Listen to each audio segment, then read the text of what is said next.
Hi, I'm Marco Rubio, and this is one of our latest installments in Week in Review. This past week here in Washington, there's two things I'd like to talk to you about. Two bills that we filed that I think will make life better for Americans and for Floridians. The first is the REFUND Act. The REFUND Act basically says that if a state is offered money on a project from the government and decides to turn it down because they don't want to contribute to the national debt, the state can turn the money down and make sure that the money goes to paying down the debt. A perfect example of that is what's happening with high-speed rail funds. Florida was offered high-speed rail funds. Governor Scott turned it down because he says he doesn't want Florida to contribute $2 billion to our national debt. And the federal government took that $2 billion and gave it to some other states. What happens is it creates this use it or lose it mentality that we think is terrible for our future.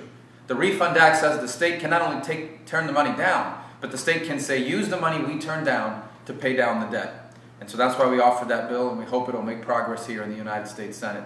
The other issue has strong bipartisan support, and it's a simplification of our tax forms for seniors. So many of our seniors every tax year have to struggle with filling out the complicated forms of our tax returns. Sometimes, if your retirement income is coming from your 401k or your mutual fund or your stock holdings, you have to go out and hire an accountant every year to accurately report it. This simplified form will apply to all seniors, make it easier and cheaper and quicker to do your taxes every year.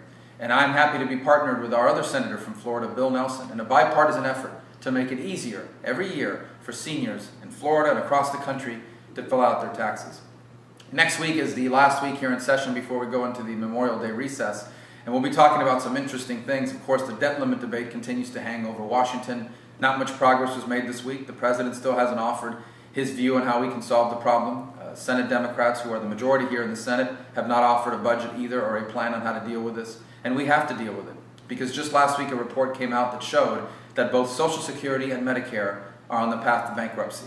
We need to save those programs, and to save them, we need to start acting now. And this debt limit debate is the perfect opportunity to begin to act, and I hope we will, starting next week. This is Marco Rubio with our latest installment of Weekly Review. I'll see you again next week.